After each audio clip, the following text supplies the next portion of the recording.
Innal hamdalillah alhamdulillahilladzi hadana li hadza wa ma kunna linahtadiya laula an hadanallah. Ashhadu an la ilaha illallah wahdahu la syarikalah wa ashhadu anna Muhammadan abduhu wa rasuluh la nabiyya ba'. Allahumma salli wa sallim wa barik ala sayyidina Muhammad ibn Abdullah wa ala alihi wa sahbihi wa mawala. Qala Allah Ta'ala fi kitabihil karim, a'udzu billahi minasyaitonir rajim, bismillahirrahmanirrahim. Inna salati wa nusuki wa mahyaya wa mamati lillahi rabbil alamin. Wa qala ta'ala aidan, kaifa takfuruna billahi wa kuntum amwatan fa ahyakum summa yumitukum summa yuhyikum summa ilaihi turja'un. Wa qala ta'ala aidan, alladzina idza asabathum musibah qalu inna lillahi wa inna ilaihi raji'un.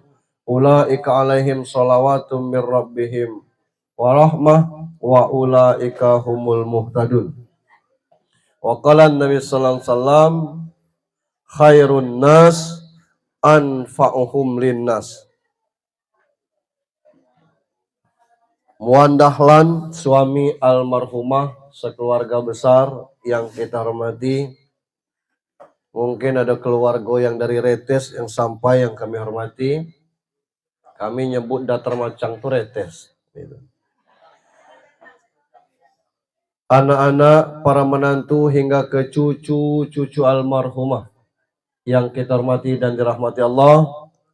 Bapak Kepala Desa Pondok Kubang beserta perangkat yang kami hormati, Ketua BPD beserta anggota yang saya hormati, Bapak Imam, Khatib Bilal Garim yang saya hormati, Bapak-bapak, Ibu-ibu, takzin sekalian yang dirahmati Allah Subhanahu wa taala. Gus Dur, mantan presiden kita, ngajak santrinya, ngajak muridnya hidup ayem, bukan hidup senang. Karena banyak orang yang hidup senang nih, mobil dia punya, sawit dia ada, tapi jarang yang ketemu di masjid. Gitu.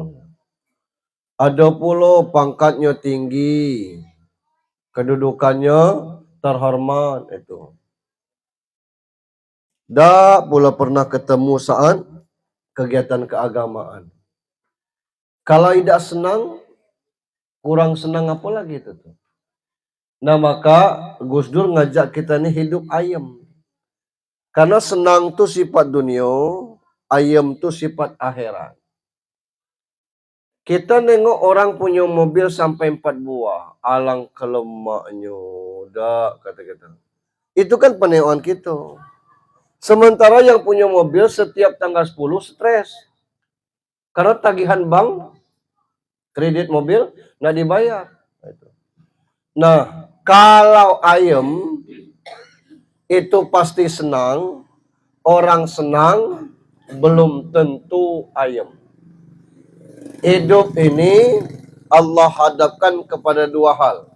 Wala nabalukum bisarri wal khairi fitnah. Ada buruk, ada baik. Kalau kita punya sifat-sifat ayam, yang nikmat kita bersyukur, yang musibah kita bersabar. Karena sepenuhnya adalah hak Allah Subhanahu wa ta'ala. Selanjutnya, seperti yang disampaikan oleh ahli rumah, khairun nas anfa'uhum linnas. Baiknya manusia itu kalau bermanfaat untuk orang lain. Kebetulan Allah titip kepada almarhumah ini ilmu untuk nolong masyarakat. Gitu. Itu luar biasa tuh. Kita dulu tidak ada dokter tuh, yang ada mantri itu. Dan itu pun harus bayar. Kalau ke dukun kampung tuh bukan tidak bayar, ada bentuknya yang lain. Ada sakit gigi di tempat kami itu, rumat bahasa kita tuh, nasi sebungkus gulai semangkuk. Tidak boleh lebih itu, betul-betul itulah bentuknya. Nah, macam mana kebahagiaan orang yang susah keturunan dibantu beliau dapat keturunan? Apa rumatnya? Lah, tidak ada rumatnya tuh. Nah, ini luar biasa. Saya pernah punya ponaan dulu, Noni namanya. Zaman coklat, kakao tuh mahal, dia nunggu di kebun tuh. Ditembak orang palanya pakai baut nomor 4. Sininya, bersarang di sini, tidak tembus pala tuh. Di dalam otak nih baut tuh. Ngamuk di rumah sakit, M. Yunus tuh. Bapaknya nanya, macam mana cara, aku tanya dulu dengan pihak rumah sakit. Ini macam mana operasi? Harus dibelah palanya Pak Caca. Nak ambil baut. Ada kemungkinan tak sehat? 50-50 Pak. Berapa biaya operasinya Pak? Sekitar 50 juta. Waktu itu mungkin sekarang sampai 200 juta. Dijual makam datuk di dusun tuh. Tak ada. Jadi macam mana? Iyalah kata bapaknya. Bawa balik bang. Ada yang ngomong. Cuba ke Aur Gading. Temui si Anu. Minta jampi obat situ. Berangkat malam itulah. Dia bawa minyak itu. Harus ditetesi dengan bulu ayam. Nah, nak neteskan itu tuh pihak rumah sakit dah boleh. Takut infeksi, takut macam-macam. Wajar baik. Ya sudah, cara ni bawa balik. Bawa balik APS, neken. APS itu atas permintaan sendiri. Nah, ditetes minyak jampian dari Aur Gading itu. Sampai sekarang orangnya masih hidup. Baut itu apa hancur di situ, apa tidak. Dan tidak pakai operasi-operasi.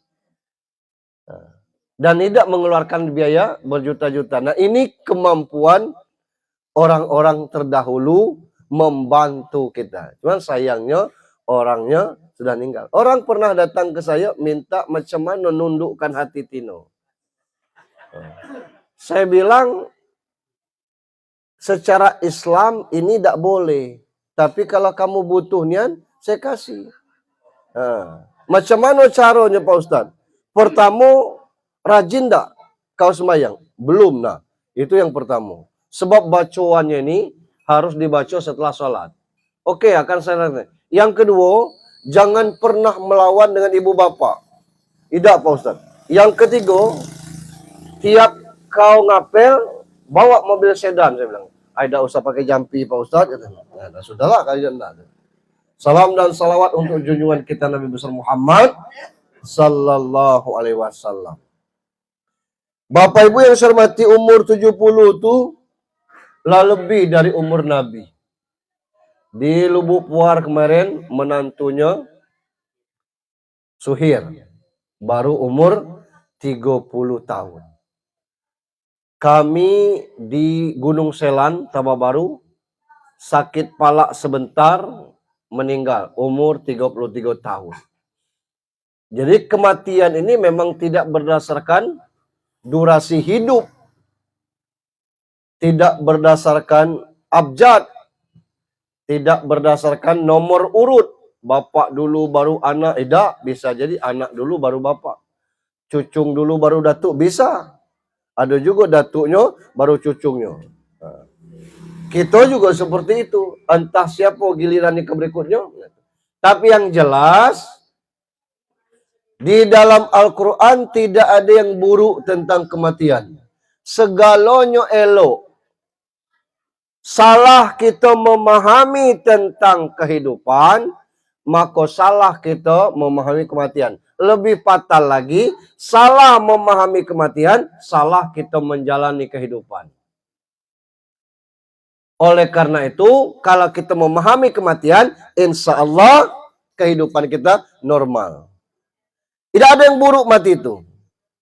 Penyebab kita takut mati itu cuma dua. Sadar dosa masih banyak, nyelot belum tak berhenti. Yang kedua, tahu pahala kita kurang, tapi nyawer masih neman. Asa Organ tunggal ada dia. Ini. Selain daripada itu, tidak perlu kita takutkan mati itu. Mati. Takut kita dengan mati, kita mati itulah. Berani mati, mati juga kita. Cuman kadang-kadang tuh yang berani mati, tidak mati-mati. Kita yang takut mati ini kemerapek dia. Iya, kemerapek. Ya. Maka yang pertama tentang kematian ini di dalam Al-Quran, kata Allah mati itu balik. Nah, dari mana dalilnya? Lah kita kan ngomong kalau ada orang musibah tuh, si anu baru meninggal, inna lillahi wa inna ilaihi rojiun. Sesungguhnya kita ini milik Allah dan sesungguhnya kita akan kembali kepada Allah. Wa inna ilaihi, dan kepadanya kita akan kembali. Jadi mati itu balik. Tidak jelas itu ada dalam surat Al-Fajr. Irji'i ila rabbiki. Kembalilah kepada Tuhanmu.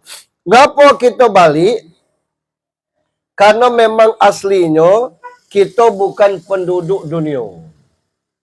Kita ini aslinya penduduk akhirat. Lebih tepatnya lagi penduduk surga. Kita bukan asli penduduk dunia, Pak. Bukan penduduk asli. Yang penduduk asli dunia ini, rombongan tawa iti itu tuh. Iti itu asal baru netas, tidak diajari langsungnya bisa berenang. Ini memang penduduk dunia. Puyuh tuh lung pecah nian telurnya. Asalnya ciap, jangan dikejar, tidak dapat. Itu. Dia memang penduduk bumi. Mange itu asalnya lahir, berjalannya. Itu. Kambing umur 10 bulan lah boleh dipotong. Lah lemak makan dagingnya. Manusia umur 10 bulan. Paca apa? Ngolak. Makan nak diajar, minum nak diajar, jalan diajar, ngomong nak diajar, duduk nak diajar. Karena memang kita bukan penduduk asli dunia ini. Maka kematian adalah kembali. Kembali kepada siapa? Kepada Allah. Ada yang tidak balik kepada Allah. Bisa jadi. Ngapa? Syarat balik kepada Allah itu ada beberapa ketentuan. Padhuli fi ibadi. Itu ketentuannya. Masuk dulu ke dalam komunitas hambaku. Yang pada itu Allah ngomong kita ini hambanya. Jangan kita nepuk dadi hamba Allah.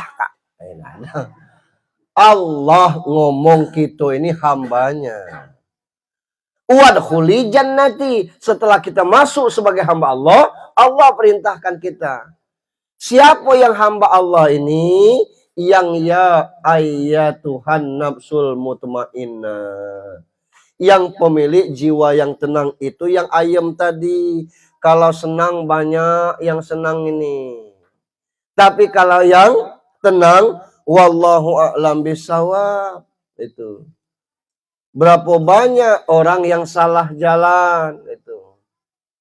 Ngapa? Nak senang-senang terlibat ke dalam narkoba itu. Nak hiburan-hiburan masuk kepada klub minum-minuman itu. Kemudian pening-pening nyari tali, mati. Kenapa? Tidak tahu tentang ketenangan tuh. Nah, untuk tenang jiwa ini ada jalannya. Macam mana? Ala bizikrillah tatmainnul qulub. Banyak-banyak mengingat Allah supaya jiwa tenang. Macam mana mengingat Allah? Allah kasih tahu. Innani anallah, akulah Allah nih. Tuhan 14. La ilaha illa ana, tidak ada Tuhan selain aku. Fa'budni, sembah aku. Aqimis sholat li zikri, dirikan sholat untuk mengingatku. Jadi cara mengingat Allah, Allah ajar kita supaya kita sholat. Nah, dengan sholat itu kita mengingat Allah, dengan mengingat Allah jiwa kita menjadi tenang. Yang kita punya di atas muka bumi ngaku-ngaku. Bang apa? Allah sudah terang-terangan ngomong, lillahi ma fis samawati wa fil ardh. Milik Allah segala yang di langit dan yang di bumi. Kita ngomong aku ada kebun sawit 15 hektar. Yang kita punya tuh SKT atau sertifikatnya. Tanah tuh punya Allah. Kalau Allah nak rendamkannya, walaupun tanah datar, tengok di Palu kemarin tuh. Datarlah tuh, 750 rumah tenggelam, disebut dengan likuifaksi. Hilang. Langsung berkubur di situlah tuh, tidak pakai kain kapan lagi. Siapa nyarinya 750 buah rumah tuh? Ribuan kok itu yang meninggal. Kalau Allah mengambil, karena emang hak Allah. Kita punya bini, yang kita punya tuh buku nikah. Nah, itu punya Allah. Kita punya anak, anak kita tuh punya Allah. Cuman kita dikasih akte nikah. Kita punya mobil, yang kita punya tuh STNK, BPKB atas nama kita. Itu segalanya. Nyawa yang Allah titip ini punya Allah. Kebilo Allah nak nyabut dak pacak, baiklah Tuhan, tikus serdo hidup ya. Dak bisa. Lek kudai Tuhan, cabut yang tua-tua kudai, ngalat we kata. Nah. Dak bisa. Karena ini milik Allah. Gitu. Pemilik jiwa yang tenang ini dengan sholat itu menjadikan tenang. Banyak orang yang sholat Pak Ustadz tapi tidak tenang. Ada yang harus dikoreksi dalam sholatnya. Ngapo? Nemanigom nilai orang lain. Salah galau orang lain. Kita nih kadang-kadang ada cara kita kan. Selesai sholat. Zikir sama-sama. Doa dipimpin imam. Kita ngaminkan. Selesai imam tegak. Sallallahu ala Muhammad. Kita salam satu-satu. Dicari dalilnya memang tidak ada. Orang banyak ngomong, apa gawe? Tidak ada tuntunan yang model itu. Memang tidak. Tapi selesai berdoa membuka HP juga tidak ada tuntunan. Nah, selesai sembahyang tuh. Tidak ada orang usil, bukalah. Itu gitu. Jadi, tidak usah kita usil. Dengan kita sholat, kita akan kembali kepada Allah dan inilah bekal kita. Orang yang tidak sadar dengan kematian, ia sholatnya juga tidak sadar. Salah memahami tentang kematian, akan salah dia menjalani hidup ini. Hidup ini sebentar kok. Saya cari-cari apa dunia ini. Ngapo dikasih nama dunia. Ternyata dunia ini bukan bahasa kita, bahasa Arab rupanya. Alif, dal, nun, ya, hamzah. Alif tegak tenang. Ad-dunia. Artinya tempat segala ujian. Cocok nian. Yang kaya ujian. Yang miskin ujian. Yang sakit ujian. Yang sehat ujian. Yang cantik ganteng ujian. Yang buruk ujian. Itu. Seluruhnya ujian. Itu. Dan kalau dia sabar, di zaman Rasul pernah kejadian ini. Kedua-duanya masuk surga. Saya pernah ceritakan ini. Bininya tuh cantik nian. Lebih cantik dari Amanda Manopo.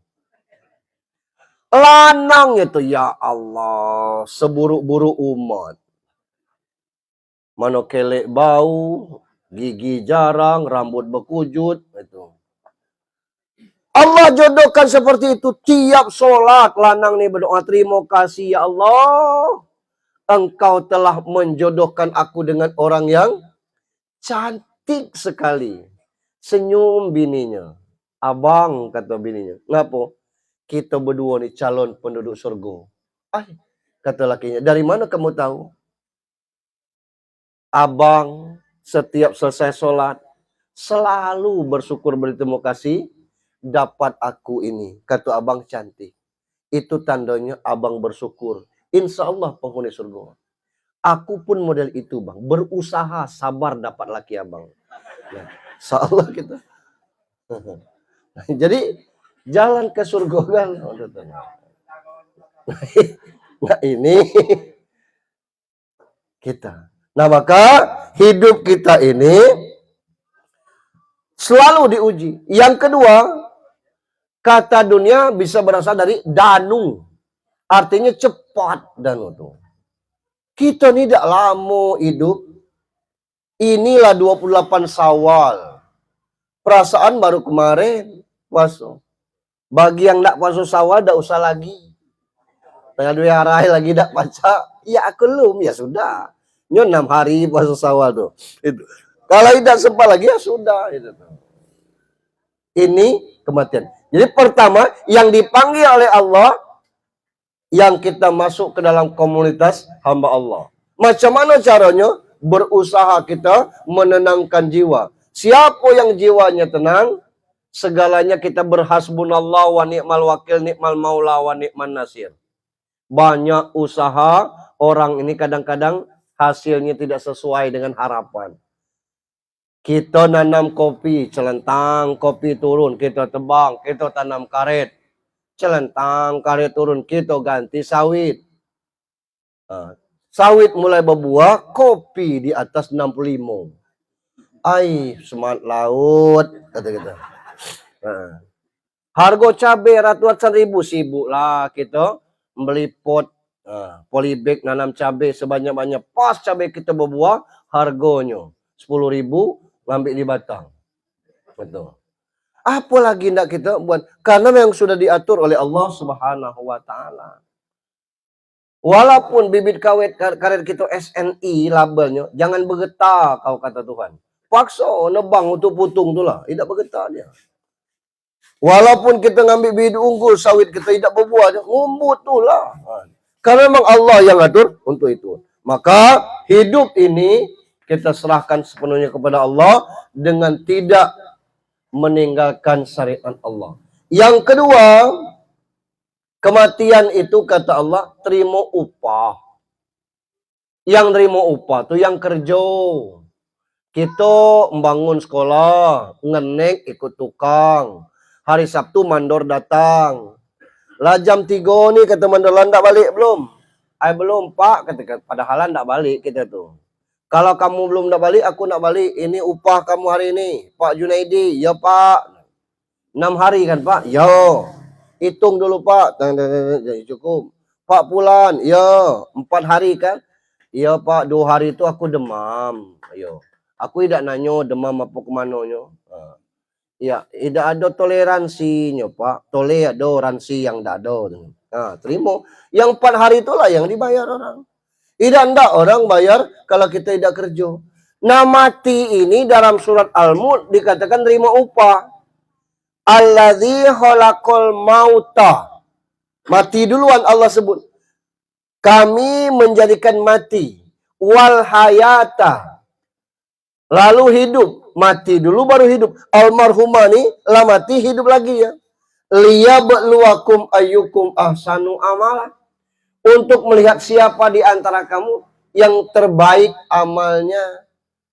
Mana berani kita nunjuk siapa yang pahalanya paling banyak nunjuk. Tak berani kita. Siapa yang dosanya paling banyak nunjuk. Malu pula kita.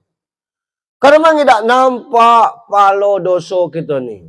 Beda kalau rajin sholat badannya tambah putih. Yang tidak pernah sholat badannya hitam. Lah makin kumbang dia kita ngecek marokos miang. Lihat kumbang kok ya. Mak kita ngomong itu. Tapi kita ada nampak siapa yang rajin sholat. Ada yang puasa tidak sholat. Ada yang terawih tidak subuh. Ada yang tidak puasa tidak juga sholat. Sibuk nyari THR. Ada juga itu tuh. Nah ini macam-macam bentuknya. Di mana kita dapatkannya itu? Bukan main almarhumah ini dengan ibadahnya selama ini. Dia mendapatkannya itu setelah kematian. Faman ya'mal mithqala dzarratin khairan yara. Sekecil debu saja Allah bayar kebaikan-kebaikan tersebut itu. Nah, mati ini nerima upah. Secara umum yang kita kerjakan ini 2. Yang pertama khusus. Itulah bunyal Islam alal khamsin. Tegak Islam itu 5 dasarnya. Syahadatullah ilallah Muhammad Rasulullah. Iqamas shalah, wa itaiz zakah, wa shamu fi Ramadan, wa hajjatul bait. Syahadat itu mesti benar.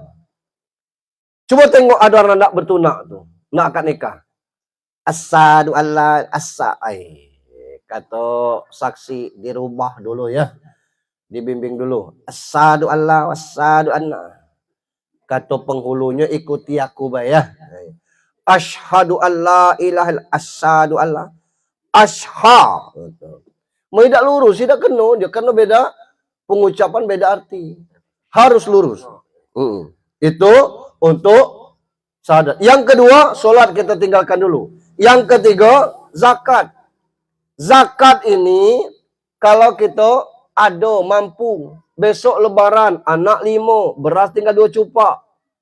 Macam mana nak berzakat? Seorang 10 canting. Tidak usah berzakat orang antar zakat dengan kita. Gugur kewajiban yang itu. Puasa kalau sehat. Kalau kerja kita tidak berat. Amun kerja kita mecah batu sebesar-besar salon speaker ini. Berapa upahnya? 400 kubik. Berapa hari? 3 hari. Boleh tidak puasa tu? Kerja lain tidak ada. Nah puasa di hari yang lain.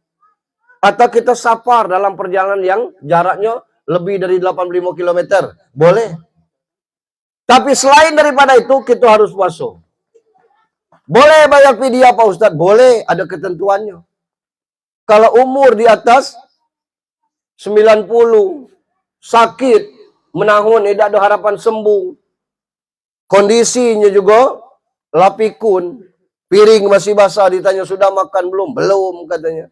Nah itu tidak usah dia puasa lagi, bayar fidyah. Umur 35, berapa fidyah kini Pak Ustaz? Nah ngapo? Aku nak bayar fidyah. Umur berapa? 35, tidak baca. Harus kodo, ganti dengan puasa. Berapa hari? Berapa yang ditinggalkan? Berapa hari yang tinggal kemarin? Sekitar 29. Iya. Tidak puasa. Nah ini, jadi tidak boleh kita bayar fidyah. Itu puasa. Haji. Kalau kita mampu istito'ah, tidak mampu gugur. Tapi sholat, saya tanya dengan ibu-ibu pengajian di Bengkulu tuh. Apa beda kubur dengan masjid, Bu? Kata ibu-ibu tuh, ama kubur tempat orang mati, ama masjid tempat orang hidup. Iyalah, saya bilang. Benar itu tuh. Ya, ngapa Pak Ustaz nanya? Bukan itu jawabannya. Apa? Kubur itu siapa yang buat tidak hendak nunggunya. Iya kan? Kubur tuh siapa yang buat kubur tidak hendak nunggunya. Tapi ke masjid, siapa yang buat nyendak nunggunya. Artinya apa? Jangan nunggu jadi mayit baru ke masjid. Lah jadi mayit baru ke masjid. Sebelum jadi mayit tidak hendak ke masjid. Itu usaha kita. Dan ini yang host. Lebih daripada itu, segala amal kebaikan itu pahalo galo. Lemak kalau ibu-ibu ini, naknya jabalan suami ibu, tidak ada ngaruh ke ibu. Tidak ada berdosa istri itu. Itu. Suami aku Pak Ustadz, ahlan neman. Nyawer tulah gawe, kadang-kadang mabuk. Tidak ada dosanya ketina. Dari mana Pak Ustadz tahu? Itu Fir'aun itu. Bini Fir'aun itu salah satunya Asia namanya. Asia itu penduduk surga. Bini Fir'aun nikah sah itu. Bukan nikah sini. Nikah nian itu. Nah kami lanang ini yang segoni. Bawa ada dalilnya ku ampusakum wa ahlikum naro. Jaga dirimu dan keluargamu dari api neraka. Suaminya sholat, bini tidak sholat, harus ditegur. Semeyang lah Bu. Nggak teruang gue. Pergi ke pekan misalnya, weh mari berjilbab Bu. Selik ngawang. Dia berjilbab panas. Lagi berjilbab. Ada yang nanya dengan saya. Saya kurang apa lagi Pak Ustadz? Sholat sudah saya suruh, idan ndak jam lawan.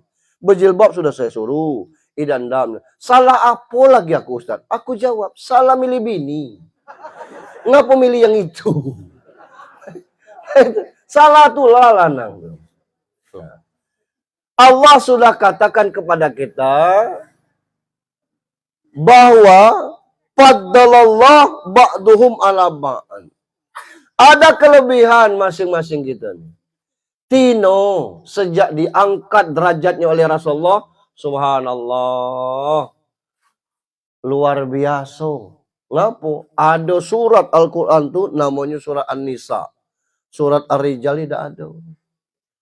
Di mana ada kabupaten, di mana ada kecamatan, ada ibu kotanya. Bapak kotanya tidak ada. 5 jari ini ada ibu jarinya, bapak jari tidak ada. 22 Desember itu hari ibu, hari bapak belum dirancang itu tuh. Ini kan derajat perempuan diangkat. Baik dalam Islam maupun dalam tata kemasyarakatan. Cuman kita lanang juga ada kelebihan. Dah ada 25 nabi itu dan rasul yang tino. Ngapo? Ribet. Malaikat turun nak ngasih ayat kelak dulu. Ini lagi datang bulan. Balik lagi. Pas perang. Ngomong dengan malaikat Jibril. Jangan dulu perang ya Jibril. Iko lagi hamil besar. Tidak ada cerita yang model itu tuh. Wali Songo itu 9. Tidak ada seorang yang tino. Ngapo? Namanya Wali Songo. Pelanjut. Rasulullah nyiarkan agama, malam berjalan, tidak berkawan seorang. Ya masa tino berjalan seorang malam lagi? Aib. Maka wali-wali itu lanang. Gali kubur, lum tertengok sedunia ni ada tino gali kubur. Lanang galo. Namaku kalau tino grot ego jangan digali kuburnya. Itu. Jadi ada kelebihan masing-masing kita. Nah, dengan kelebihan itu Allah akan bayar bentuknya pahala. Luar biasa, Pak. Kita kalau patah misalnya kan, pergi ke rumah sakit, tidak ada cerita lain. Pasang pen. Dulu pen itu untuk nulis. Kini untuk nyambung patah. Gitu. 2 kali operasi itu, masang pen operasi. Kelak melepas pen operasi lagi. Belum lagi kalau ada petir, tidak berani gitu keluar ngapo? Ya di tempat petir betis tuh lah. Ada besi dalam itu tuh. Tapi kalau diurut dengan tukang urut, tidak main panpen itu. Tidak pacak diurut ini sekali inilah kurut, kurut kan pakai rotan katanya. Dia ngurut dari Pondok Kubang nih, kita dituguyu tuh jerit-jerit. Macam mana pacak model itu? Nah ini luar biasa kuasa Allah tidak diberikan kepada semua orang. Diberikan kepada orang-orang tertentu. Ini kan amal. Yang selama ini patah tidak perlu pakai panpen, pacak lagi berjalan. Selama ini segonya dapat keturunan, sekarang ini dapat keturunan. Selama ini sakit itu, sakit ini, dan sebagainya, bisa. Kenapa? Kayak sarap-sarap ini kan halus mainannya. Kalau orang tidak ahli bikin ngurut, bukan nambah elo, nama melewat dia tuh. Kemarin ngelak sini, ini ngelak itu dia tuh. Sakit galau dia. Tapi kalau ahlinya sekali urut, ringannya 2 kali urut, sembuh. Kata orang cukupkan urutnya 3 sambil bayar rumah. Tidak datang-datang lagi. Nah ini kadang-kadang penyakit masyarakat. Itu dibayar semua. Belum lagi pekerjaan sebagai ibu rumah tangga itu luar biasa. Tidak pacak ditengok di dunia ini pahala tuh. Pahala tuh setelah mati. Jadi apa buruknya mati itu? Yang ketiga kematian itu pindah. Dari tempat yang sempit ke tempat yang luas. Wasari'u ila magfiratin mir rabbikum wa jannatin arwas samawat uiddat lil muttaqin. Bersegeralah kamu kepada ampunan Allah. Dunia ini sempit. Akhirat luasnya lebih luas daripada langit dan bumi. Besok pagi kita nengok bintang yang sebesar ibu jari kaki itu 7 kali lipat bumi. Saking kebesarnya. Apol di akhirat itu kelak. Luas nian. Di tempat yang sempit inilah kita berebut. Sesama kita berebut. Tengok anggota dewan kemarin. Berebut itu tuh.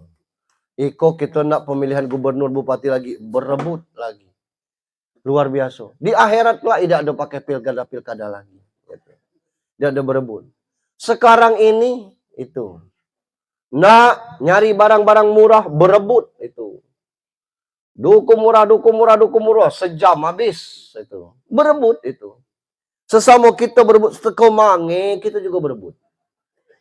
Ngapa? Rasul katakan 100% Allah kasih, 99% nanti di akhirat. Yang 1% di dunia.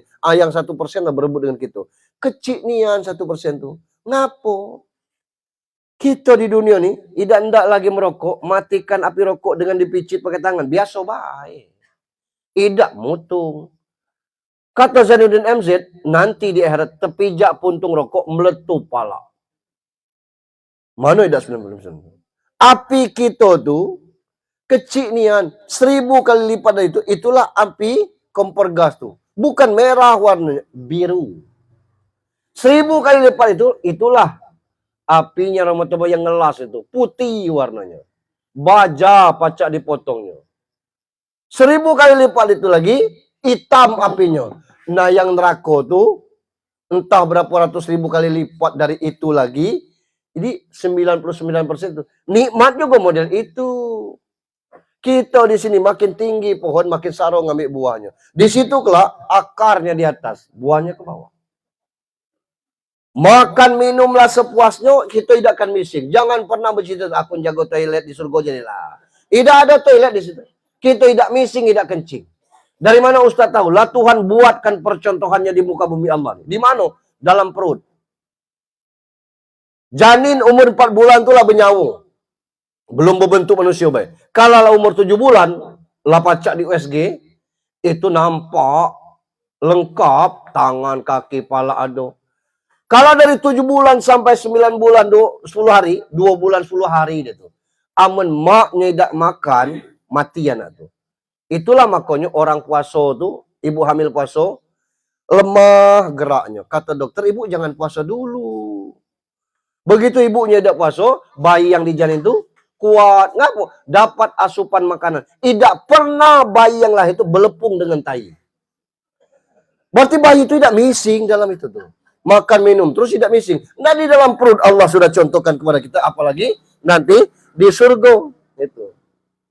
Kita di dunia ini berebut barang yang dikit ini ya Allah. Tidak usah lah. Maka tidak usah iri mengiri. Saya sering cerita, kalau mang itu pacak nengok kita berbuka, mungkin geleng dia. Ngapa? Ditengoknya kita berbuka. Toh boy, ini makanan kita, dipecinya juga. Beluluk itu kan makanan mange. Ngap.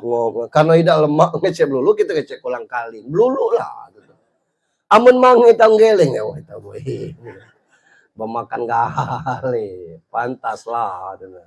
Itulah, tidak puas makan beluluk, kita jual yang mangin itu. Nah ini, aduh, nah ini. Jadi sempit dunia ini. Pindah ke tempat yang lebih luas.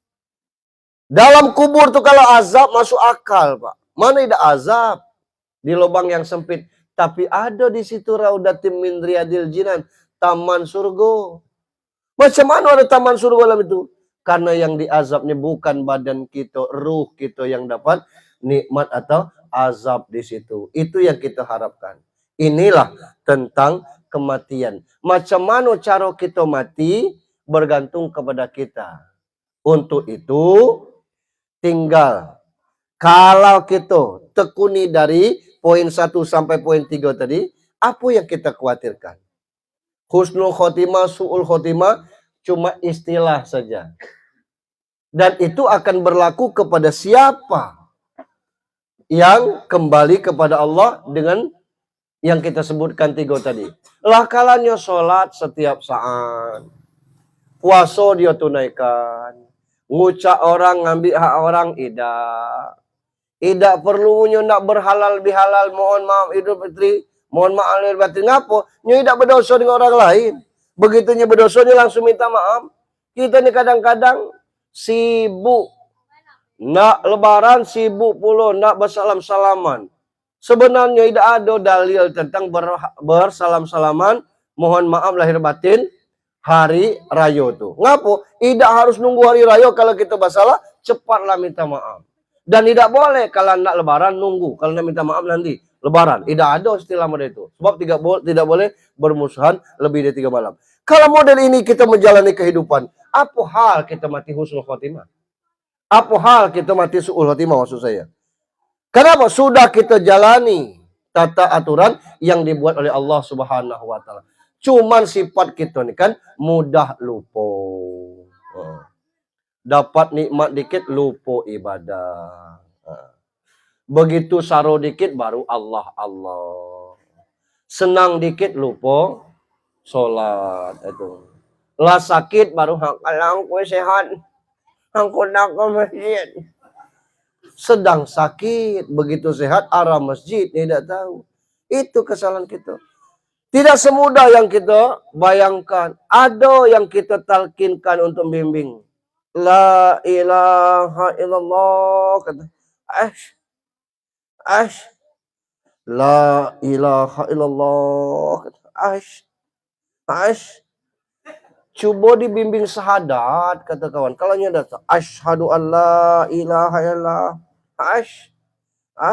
Ada yang ngasih joker, mati dia. Rupanya, ngeleng tula gawe, main song tula. Kerja. Galak nyelip as di lengan baju. As. Itu tidak segampang yang kita kira. Nah ini proses perjalanan kematian. Keberikutnya, apa yang diharapkan almarhumah? 3. Yang pertama, orang yang sudah mati termasuk almarhumah, yang diharapnya adalah kiamat lebih cepat. Meki atau di bawah tu minta kiamat cepat. Ngapo kalanya dapat nikmat kubur, dia ingin nikmat yang luar biasa. Kata Quraisy Shihab, orang yang sudah mati itu, kalanya nengok ke kiri, nyo pacak nengok anak menantunya masih hidup nih. Kalanya nengok ke kanan, nyo pacak nengok surga tempatnya kelak. Alangkah elok tempat itu. Kebila ke sana. Kebile kata kita kan.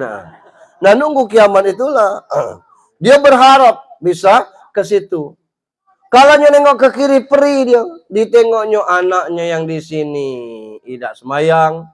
Direte. Tidak semayang. Jangan pada udina. Cow. Di mikir wah. Nangis dia. Karena tidak ada bantuan untuk anak. Lah kita ceritakan itu. Jadi, yang jahat, yang dapat azab pun berharap kiamat cepat. Karena dikiranya selesai azab kubur itu selesai. Padahal prosesnya masih panjang. Yang kedua, yang ditunggu oleh orang yang sudah meninggal, doa dari anak-anaknya. Kata hadis, doa anak kepada orang tuanya, itu malaikat sambut ditaruh di talam emas. Begitu hebatnya malaikat menghargai doa-doa anaknya. Kalau 6 di sini, 7 di sini tambah menantu, lah 13. Di retes juga anaknya ada. Taruh di situ 6. 19 kali 5 berdoa, Allahu Akbar. Alangkah lemaknya seperti itu kita bersih. Karena itulah yang ditunggu, doa. Saat kita ngantar orang tua kita pusara ke kubur, tidak ada lagi gunung emas permata. Yang ditunggunya cuma doa dari anak-anak tercinta. Nah maka oleh ulama kita disusun doa. Apa yang pacak dibantu, ada dalilnya. Idza mata ibnu Adam in qata amalu min dunya illa min salas. Salah satunya awaladin soleh. Anak yang soleh ini bukan anak almarhum, anak almarhumah. Anak yang soleh itu segala kita. Macam mana cara nyusun bantu itu? Disusunlah tahlilan. Kita dulu tidak ada ribut-ribut. Sampai kini adalah aliran-aliran tertentu ngomong ini bid'ah. Beribut lagi sama kita. Jangan perlu nak didengarkan galau. Orang ngecek bid'ah, biarlah mulutnya sumbing ngecek bid'ah.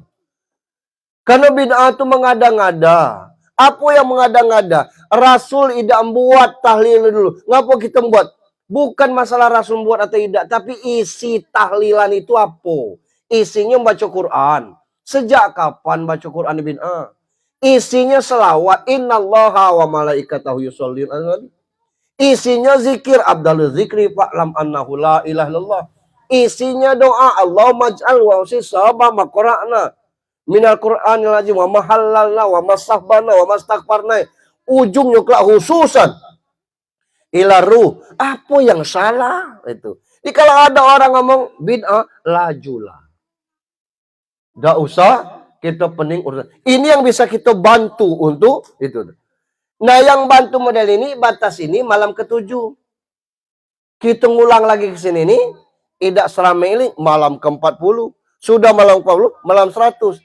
Itu secara umum. Tapi anak-anaknya bisa kapan aja untuk membantu. Ini tugas anak-anak. Tidak ada yang diharapkannya lain kecuali doa. Yang ketiga, laporan.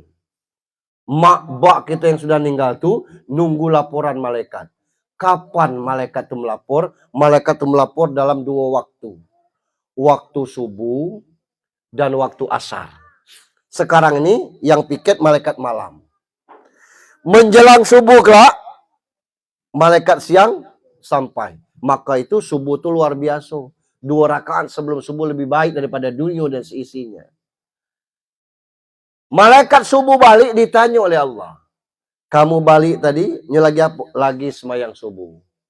Kamu sampai kemarin, lagi semayang asar. Itu yang malaikat malam. Malaikat siang itu. Kamu sampai kemarin apa? Lagi sholat subuh. Kamu balik, sholat asar. Model itu laporannya. Alangkah bahagianya mak kita nih dapat laporan asar subuh, subuh asar, asar subuh, subuh asar. Terbayang enggak mak kita dapat laporan, mak kita dilaporkan mak kau, anak kau lagi terlibat sengketa tanah. Dengan siapa? Dengan adik beradiknya tulah. Astagfirullahaladzim. Alangkah sarung. Kita nih kalau nengok anak kecil, sadar kita, luar biasa. Model-model itulah kita dulu kecil. Cuman karena setelah besar, kita nih tidak ingat macam mana kita di bawah 2 tahun itu. Macam mana mak melihara kita masih kecil itu. Allah. Macam mana dia melihara kita kecil itu. Luar biasa. Ada bayi itu hidang pacak ditaruh nangis. Gendong lagi, ditaruh nangis lagi, terpaksa sambil duduk mak kita. Mungkin itu. Maka sampai besar kita lupa kepada mak kita. Sekedar baca doa baik, kita termasuk anak durhaka. Betul. Macam mana perjuangan mak kita dulu? Berat. Kini kita 15 menit ke kota nih. Dulu seperempat arai sampai ke simpang Tugu Yubai. Berat perjuangan. Model itu. Saya dapat kisah sambil jalan ke sini zaman Nabi Daud. Ada seorang ibu, suaminya sudah meninggal, anaknya banyak. Kerjanya cuma buat benang, mintal, gulung kapas tuh jadi benang. Terus itu. Seminggu dia jual. Harganya sepintalnya segulung itu 100 dinar. 100 dinar itu pas untuk makan seminggu. Model-model itulah tiap minggu. Pas hari itu, dia jemur benangnya keseng. Beras labis, segala labis. Nah, supaya kering, segulung itu tidak dijual. Di luar dugaan, persiapan labis, benang yang segulung itu disambar burung gagak. Dibawanya. Menangis tuh, ya Allah. Seminggu gulung itu di mana keadilanmu, berangkatnya nemuin Nabi Daud. Nabi, oi kata Nabi, Tuhan tuh adil apa zalim? Loh, Nabi Daud, dia pada kasar meyau. Ngapo bu? Aku ini belaki dak, anak banyak, kerja aku nih mintal benang. Jual cuman dapat 100 dirham. Itulah permakan mingguan. Nah sebelum berangkat tadi, benang aku segulung itu, diambil burung gagak. Tak tahu ke mana. Apa yang nak aku jual? Kalau Tuhan tu adil ngapur man kak. Sabar. Kata. Tak pacak dimakan, sabar dah. Same dengan kartu name. Berpitis adek. Lagi ngobrol itu, datang tamu. Assalamualaikum, waalaikumsalam. Nabi Daud, maaf ganggu, yo katanya. Ini aku nak bersedekah 1000 dinar. Nah, aku titip dengan Nabi, Nabi terserah nak ngasih ke siapa. Nah. Ngapa model itu? Ngapa sampai bersedekah? Kami ini berdagang. Alhamdulillah, dagangan tuh laku. Habis. Riang kami ini, bos fulu kami ini. Habis galau dagangan. Pas nak balik, kapal tuh bocor. Lah tahu di tengah. Masing-masing kami ngomong, kalau selamat sampai ke seberang, kita bernazarlah 100 dinar per orang. Alhamdulillah selamat sampai ke seberang. Apa pasalnya? Ada burung gagak terbang, bawa benang segulung. Untuk nambal bolong tu pasnya segulung benang tu. Benang kula deh, kata ibu tu. Benang kula tu, sama burung gagak. Iya. Nah kan Bu, ibu jual dapat 100 dirham. Ini kalau Allah yang jual dapat 1000 dirham. Ambillah ke ibu duit ini. Itu rezeki. Nah, model itu kehidupan kita ini tidak usah kita khawatir. Maka mak bak kita dulu tidak pernah khawatir. Yang menjadi masalah ini kadang-kadang sejak zaman modern ini, model ini, tipis keyakinan kita kepada Allah, rusak akhlak kita kepada orang tua, gara-gara mohon maaf. Saya lahir tahun 70-an. 9 beradik kami itu. Cuman yang hidup 3. Dan yang sebaya dengan saya tidak ada yang 4 beradik. Aman mak kita tuh cuman 4 anaknya tuh hina waktu tuh. Ngapa? Wanita tidak subur. Waktu itu anak tuh 9, 11, 12. Aman anak 12 mati 3 ngakak bapak gitu. Ngapa? Masih 9 lagi. Itu. Anak orang kini nih 2, 1. Dulu kita 9, 10 beradik tidak pernah khawatir mak bak kita. Dan tidak ada SS-nya. Apa S tuh? Tidak adanya pakai sarjana. Entahnya sekolah entah tidak. Tapi alhamdulillah anaknya bisa beretika bermoral. Orang sekarang S1, S2, S3, S4 nya tidak sadar gara-gara banyak S ini lambeku. Pernah terjadi Pak di Bengkulu ini. 3 beradik dia. 2 lanang 1 tino. Yang lanang ini tinggal di Bengkulu. Lumayan Pak. 1 punya mobil Pajero, yang satunya punya Terios. Adiknya Tino nih di dusun jago baknya. Tinggal baknya itu lagi, maknya lah meninggal. Nikah dengan nelayan. Nelayan laut. Gitu. Begitu bapaknya sakit, datang 2 beradik ini. Tidak datang balik baik. Bawa dia, dibuka yang depan Pak. Nah, Pak, pembuka selero. Ini ayam panggang, ini bagar iu, ini rendang, ini pindang. Kalau ada selero, ajulah. Oleh bapaknya diikatnya lagi itu tuh. Bawa balik, kasih dengan cucu Mbak. Mbak lagi sakit, ama lagi sehat. Kepala kambing mentah kamu bawa, ku sengut kata bapaknya. Diam anaknya tuh. Ama nantunya ngomong, Mbak, aku jaring dulu. Kalau ada apa-apa, suruh orang manggil. Yo. Jaring ini dapat dijualnya. Belum zuhur dia tengok balik, ditengoknya mertuanya masih terguling. Iya, Mbak, belum berobat. Lah siapa ngantar kata Mbaknya. Astaga. Ini ngomong bininya, bersiulah kita ngantar Mbak sakit. Duitnya kelak lang aja duitnya. Yang penting berobat dulu kata. Pergi bertiga tuh, menantunya di depan, mertuanya di tengah, anak bungsu yang Tino tadi ngapit. Yang pakai Pajero tadi nengok, senyum. Gara-gara banyak ego es lah. Jangan sampai semasa hidup orang tua kita tidak mendapatkan ketenangan, kenikmatan. Dan jangan pula sampai dia lah mati, kita yang ngazab mak bak kita lantaran perilaku kita yang tidak sesuai. Maka tolong doakan orang tua kita. Itulah yang bisa kita lakukan. Terakhir untuk kita. Kata Rasul, akan sampai kepadamu satu zaman. Zaman itu kelak, tipu menipu tidak berselek lagi. Maksiat biasa baik. Nah ini, zaman itu, raso-raso kula sampai sekarang. Kenapa? Luar biasa, Pak. Belum pemilu 58%. Selesai MK masih 58% itulah. Kita tidak ngecek ngicu, tapi itulah hasil. Itulah hebatnya kita.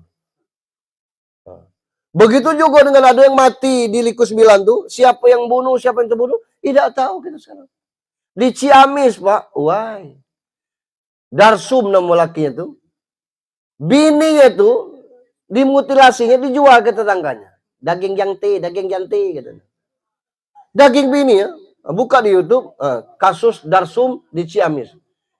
Potong-potongnya bininya tuh, dijualnya ke tetangga. Siapa nak beli daging manusia? Daging yanti. Lah siapa? Bininya. Sebulan ini 2 bayi ketemu, Pak. 1 di Kepayang, Tino, sehat bayinya. Yang kedua di Seluma, Lanang. Ini kondisi sekarang ini. Maksiat. Daerah kami Rejang itu tidak terbendung lagi, Pak. Asa ada organ, itu berpuluh biduan datang dari mana. Menjoget dengan biduan tuh, tidak tahu lagi kelawai, tidak tahu lagi mertua, tidak tahu lagi ipar. Nah, kepala tuh, nah. Tidak bermalu lagi kita. Nah ini kondisi yang ada. Luar biasa, Pak. Nah kalau sudah sampai zaman seperti ini, jangan malu menyiarkan tentang kebaikan. Misalnya kita ada kegiatan, Pak Kades ada kegiatan pembinaan kerohanian. Ada sumbangan-sumbangan, Pak Kadun, foto posting, ngapo? Bukan ria. Di tengah-tengah maksiat ini masih ada orang yang berbuat baik. Macam mana? Niat kita untuk supaya ada syiar. Karena luar biasa, Pak. Tidak terbendung-bendung lagi. Ini kondisi yang kita tengok sekarang ini. Masjid kita juga seperti itu. Kondisinya memprihatinkan. Itu. Jumatan, mana ada yang sedesa tu kurang dari 100 kakak. Kalaupun ada, tidak banyak desanya. Yang 100 kakak tu kalau hari Jumat mestinya 3 sabnya. Paling besar masjid kita kan 10-10. Kalau 3 orang semeter tu, 10 tu kan 30. Ada aku Jumat, 3 Jumat yang lalu, Pak. Sembahyang di Masjid Titik. 1 sab ditambah 1/4. Yang 1/4 itu campur dengan anak-anak. Kemana yang lainnya? Itu kepala rumah tangganya baik itu 100 tuh. Anggap anaknya Tino Galo. Dan anak Tinonya tidak ada satupun yang nikah. Bahwa kalau nikah pasti menantunya lanang. Model itu baik masih kurang. Jadi kemana jamaah ini? Orang galak bertanya dengan saya, nian Pak Ustadz, 3 kali Jumatan, tinggal Jumatan tuh, ditinggal dengan sengaja kafir. Sekali tidak sembahyang Jumat, sengaja kafir dia. Bukan 3 kali. Nah ngapa nak sampai 3 kalinya? Kerja tidak ada, badan sehat, masjid dekat, motor ada, air banyak. Tidak Jumatan. Ya belum 3 kali ini, baru sekali. Kafir dia. Karena ngapa? Ayat tentang itu khusus. Iza nudiya lis-sholati min yaumil Jumat fas'au, bersegera. Perintah itu tuh. Wazarul bai', tinggalkan jual beli. Kata Imam Syafi'i, siapa yang beli beras jam itu, misalnya Munir berwarung, aku beli beras. Nir, orang lagi Allah beli beras cupanya. Nah, beras secupa itu kalau kami wajib sembahyang Jumat, itu hukumnya haram. Jual beli itu. Saking kepentingnya kita sholat Jumat. Ini kita kerja tidak ada, susah nian untuk kita. Pondok Kubang itu masjidnya banyak 3 isinya. Banyak juga sih itu. Nah, saya pikir itu yang dapat saya sampaikan. Mudah-mudahan kepergian Al-Murham itu kepergian yang disayangkan oleh semua orang. Apalagi dia bisa bantu orang-orang yang sakit seperti tadi. Mau kadang-kadang ada yang tinggal ilmu tuh, ada yang tidak. Ada yang ndak nurunkan, ada yang tidak. Ada yang diturunkan, tapi yang nurunkan itu kadang-kadang pandir itu. Nah, makanya tidak sembarang orang nurunkan ilmu tentang hal itu. Ada yang salah manfaat dosonya kayak dia. Kak. Itu urusan ilmu orang dulu. Ini luar biasa, kadang-kadang kita tidak masuk di akal. Aku baru tahu kalau ujian ngurut patah itu rupanya ngurut batu asa. Ujian itu. Batu asa patah tuh diurut. Kalau nyambung berarti nggak pacak ngurut patah tuh. Nah. Ujian tali selendang tuh yang lebih gilo lagi. Ujian tali selendang tuh mecut buah kates bayangannya. Dipecut di bawah tuh kates tuh jatuh. Nah, kalau dia nari mecut orang, tidak akan sampai ujung jalan tuh mati orang yang dipecut itu. Itu ilmu iblis, yang itu tidak ada lagi. Untunglah tari-tari selendang tidak ada lagi kita. Banyak yang tari-tari maksiat sekarang ini. Saya pikir demikian, mohon maaf. Mari kita sudahi dengan sama-sama berdoa. Nastaghfirullah.